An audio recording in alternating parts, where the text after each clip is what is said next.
remontée de l'Atlantique Sud. Allez, encore une question. Axel. Ouais. Est-ce que tu étais surpris par François?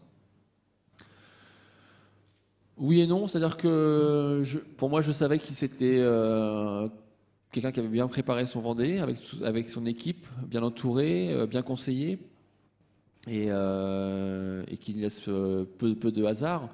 Il a, notamment sur les stages d'entraînement qu'on a fait à Port-la-Forêt, ben voilà, c'était toujours difficile de le battre. On l'a vu l'année dernière sur la Transat B2B, il a gagné sa première course en solitaire. Donc voilà, il est très vite arrivé en haut de l'affiche sur le circuit IMOCA. Donc pour moi, au départ, c'était un des favoris, même s'il n'avait pas l'expérience que moi j'avais, ou Vincent, ou Jean-Pierre, ou Alex, ou d'autres.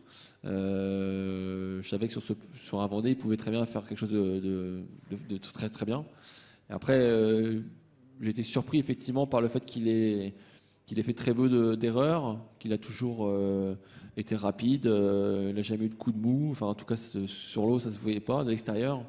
Et donc c'était, voilà, on se disait c'est pas possible, il lâche pas le morceau quoi. Et même si quand j'étais devant, notamment dans l'Atlantique Sud et les premières portes où j'ai mené un peu la course, je me disais mais il va décrocher un moment, et puis bah non, il revenait donc voilà, c'est vrai que là bon, je me suis dit ça va être un coriace jusqu'au bout, et voilà, et après c'était une super bagarre.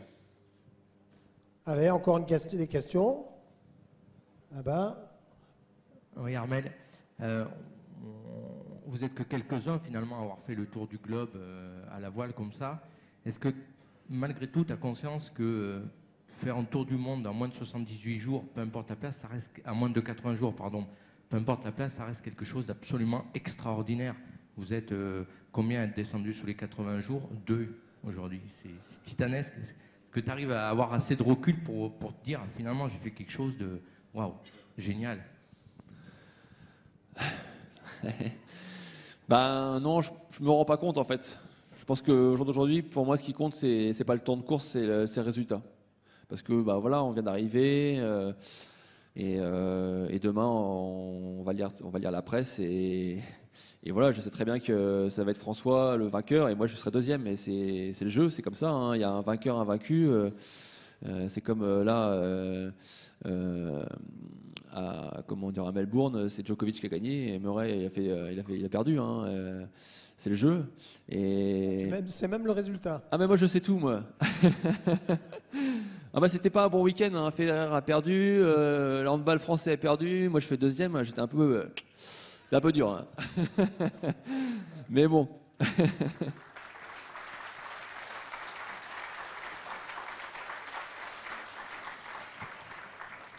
Mais après, je pense qu'effectivement, dans les semaines qui viennent, on va pouvoir analyser ce qu'on a fait vraiment, le nombre de milles par journée, les moyennes, effectivement les 78 jours. Voilà, c'est comme disait Camille, j'en ai mis 89 il y a 4 ans, là 11 de moins. Ouais, pour l'instant, je me rends pas compte. Voilà, on a fait la course. Elle s'est vécue intensément pendant ces jours-là. Finalement, on n'a pas vu le temps passer quasiment, et pas eu le temps vraiment de souffler. Et donc voilà, pas eu vraiment le temps d'analyser ça, quoi. Je pense qu'on va attendre un petit peu. Les questions? The Bible. Oui, Armel. Non, je jure, je ne vais pas t'embêter. Premièrement, quand on regarde tes trajectoires, celles de François, on s'aperçoit que souvent, tu as des trajectoires qui ont été beaucoup plus tendues que François. Tu as fait moins de 1000 en fait, sur l'eau que François. Donc ça sera la question technique. Et puis j'ai une question qui est moins technique. C'est il y a 8 ans, Jean Le Cam, il est arrivé 6 heures derrière Vincent Rioux. Il avait dit on peut être déçu, mais on ne peut pas être malheureux. Donc je voudrais savoir si tu es heureux. Oui, je suis heureux, bien sûr. Bien sûr, je suis heureux pour moi, pour toute l'équipe, la Banque Populaire qui me soutient maintenant depuis 2 ans, et tous ceux qui me suivent. Bien sûr, je peux être qu'heureux parce que déjà c'est une victoire d'arriver. Je pense à tous les skippers qui sont là, qui sont venus nous accueillir. C'est très sympa. Je pense à Marco Quito que j'ai vu tout à l'heure, j'ai croisé. Samantha m'a envoyé un message aussi sur l'eau tout à l'heure. Je sais aussi ce que c'est d'abandonner et de pas pouvoir vivre la course jusqu'au bout. Donc il faut pas non plus. Voilà, je parle tout à l'heure de déception, mais enfin voilà, ça reste quand même. Il y a beaucoup de bonheur dans tout ça. Et voilà. Après, c'est sûr que sur l'eau, oui, j'ai été attaqué un peu plus, on va dire les anticyclones, on va dire aller jouer un peu plus avec les limites du vent, d'avoir des trajectoires un peu plus tendues, parce que, comme je disais tout à l'heure, j'avais une voile qui me le permettait aussi. J'avais un code 0, qui est une voile dans le petit temps. Donc je savais que dans ces conditions-là, je pouvais aller vite et traverser vite ces zones-là. C'est sûr que l'anticyclone de Sainte-Hélène, il y a eu des moments de doute. Maintenant, j'ai jamais paniqué. Je me suis dit, bon voilà, c'est sûr que ça revenait par derrière, c'était pas facile. Mais au final, bon voilà, j'ai pas perdu énormément et je m'en suis plutôt sorti correctement. Là où j'étais plutôt content, c'était sur la porte de Crozet, je crois, où le fait d'avoir attaqué dans l'ouest, pardon, ça m'a vraiment. Voilà, pour moi, c'était un petit coup sympa, un petit coup tactique.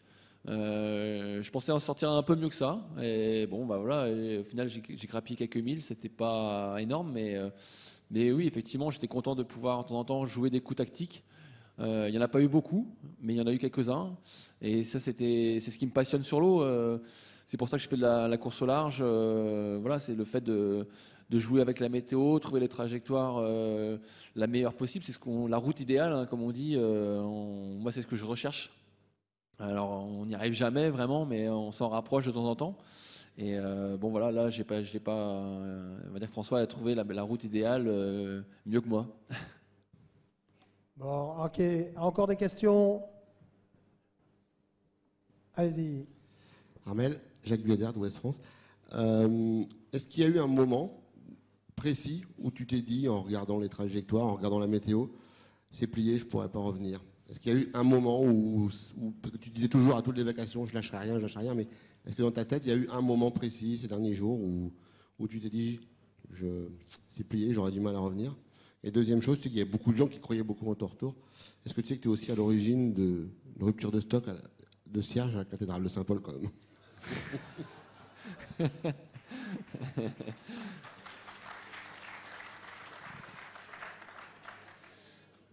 Écoute, bah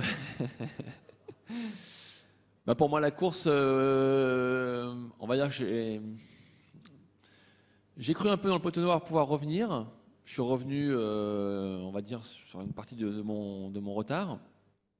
Et d'ailleurs, je croyais beaucoup à l'anticyclone des Açores. On est allé mettre des cierges effectivement à Saint-Paul, au Cresquer, à Quimper, je crois aussi, à Lorient. Bon, bref, un peu partout en Bretagne, il y avait des cierges allumés, mais ça n'a pas suffi. et non, bah ouais, c'est vrai que quand j'ai commencé à regarder les routages au niveau du Cap-Vert et je voyais que l'anticyclone, ben voilà, c'était assez simple. Hein. On allait passer par l'ouest, traverser l'archipel des Açores. Et puis derrière, c'est pas que c'était sous roi, mais bon, voilà, plus de 100 000 à ramener sur François, en sachant qu'il allait vite, qu'il faisait peu d'erreurs. Bon, voilà, c'est sûr que ça allait être difficile, quoi. Donc oui, effectivement, on est toujours en train de se dire, et je pense que c'est important, et il faut jamais lâcher le morceau jusqu'à la ligne d'arrivée. On ne sait jamais, il peut toujours se passer des choses. Et on l'a encore vu aujourd'hui. Je pense que si j'avais été à 20 000 de François cet après-midi, je pense que ça aurait été stressant la fin de course parce qu'il y avait quand même pas beaucoup de vent sur la ligne d'arrivée.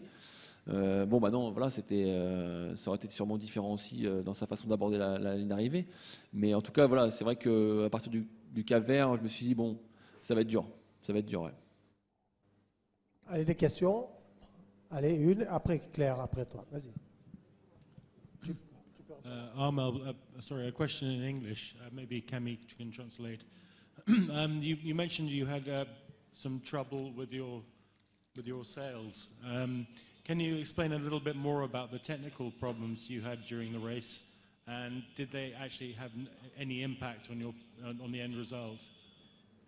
Ok, j'ai compris. En français. Bravo. J'ai progressé en anglais sur ce Vendée Globe, c'est incroyable. Je vais répondre en français par contre. Sorry. progresse en géographie et en anglais. Et ouais, exactement, exactement. C'est comme à l'école. Alors les problèmes sur les voiles que j'ai eus, en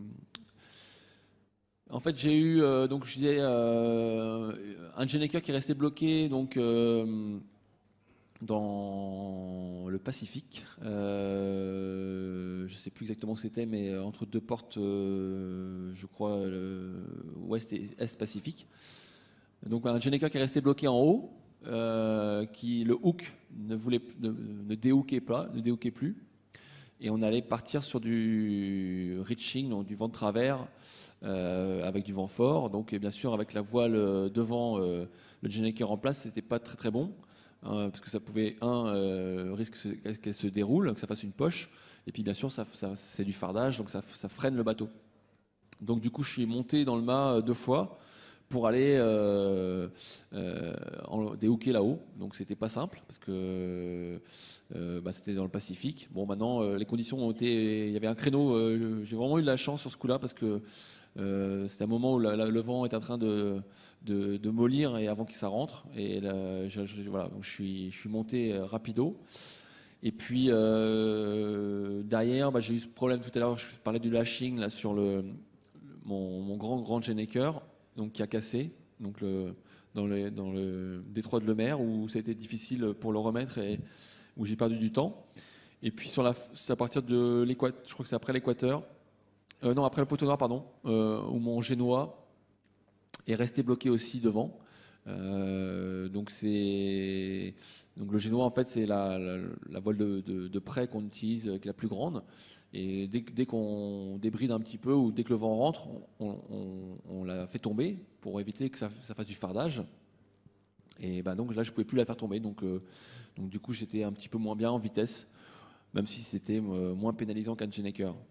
Donc voilà les problèmes que j'ai eu sur les voiles. Après le reste, non, ça a plutôt bien fonctionné. J'ai pas perdu de voile, j'en ai pas déchiré. Toutes mes voiles sont à bord, fonctionnelles. Après c'est plus des problèmes de hook, voilà. Mais ça, on va travailler avec les spécialistes. Et enfin le retour dans les semaines qui viennent.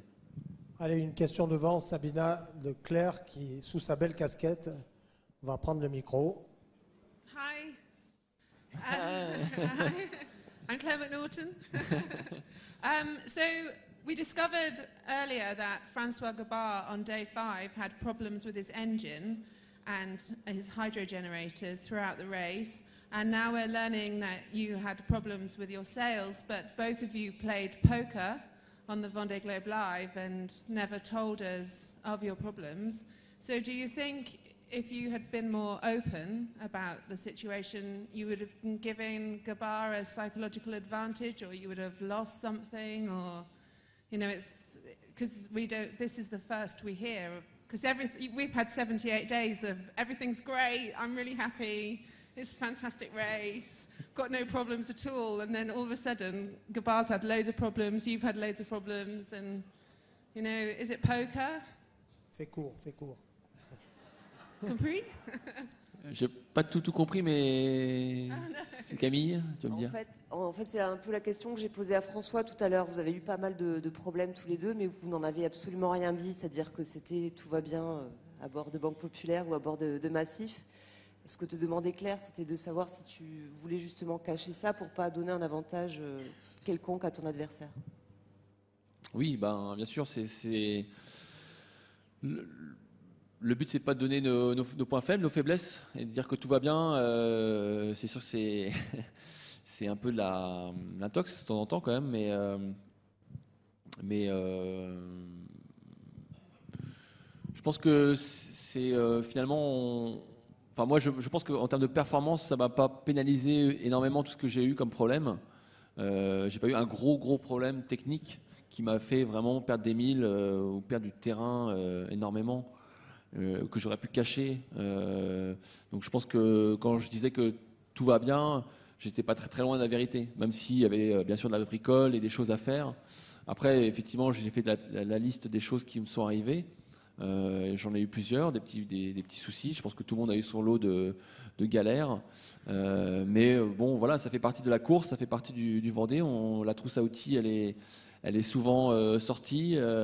On a du spare à bord, du matériel de rechange qui est là et qui sert. Et on a de temps en temps quand même l'équipe technique qui fait un super boulot pour nous donner vraiment des moyens, ou en tout cas des solutions pour réparer.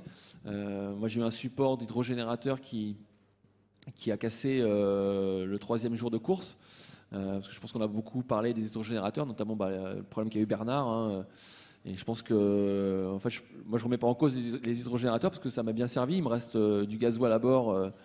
Et pourtant, on n'avait pas pris forcément la capacité pour un Vendée Globe. Mais je pense que c'est plus les supports. On a un petit peu sous-estimé la force et la traction que ça peut avoir quand on est à haute vitesse. Et je pense que moi, mon erreur, c'était de laisser un peu les hydrogénérateurs dès qu'on allait trop vite. Et du coup, voilà, ça a fait fusible. La 3e nuit, j'en ai cassé un support. Donc, il a fallu en fabriquer un autre. Et donc, j'ai fait un peu de composite à bord. Donc, je ne suis pas un spécialiste de composite, mais au final, le résultat était plutôt concluant. J'ai été félicité par mon équipe, par le travail fait. Donc, j'ai un beau support à l'arrivée et qui m'a bien servi pendant ce Vendée Globe. Super, Armel. Allez, une dernière question, hein, parce que tu as plein de sollicitations encore. Hein, et les gens de la com de Banque Populaire, ils m'ont dit qu'il faut faire vite. Hein. Un mot simple, comment va le bonhomme? Ça va mieux qu'il y a 4 ans. Il y a 4 ans, je m'étais un peu écroulé 2-3 heures après la conférence de presse parce que j'étais vraiment amaigri, etc. Là, cette année, non, ça va. Bien sûr, je suis fatigué. J'ai pas beaucoup dormi la nuit dernière, comme je disais. La nuit était intense.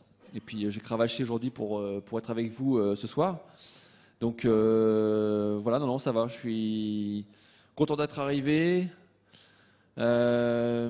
Voilà, va falloir digérer tout ça, toutes ces émotions. Et puis voilà. Et puis je remercie encore toute mon équipe, tout Banque Populaire bien sûr qui me soutient, qui va me soutenir dans les 2 années qui viennent. On a annoncé un programme qui est vraiment super. On a rendez-vous dans quelques mois à la Figaro et puis la Route du Rhum en 2014 sur un gros trimaran. Donc on va se reposer un peu, mais derrière ça va vite s'enchaîner. Et puis voilà, c'est super, j'en profite, je suis vraiment un marin heureux. Et puis encore bravo à François qui a fait une super course. Et voilà, il mérite sa victoire. Donc voilà, je suis content d'être 2e derrière lui. Voilà, le sourire d'Armel Lecléache, 2e du Vendée Globe, Banque Populaire.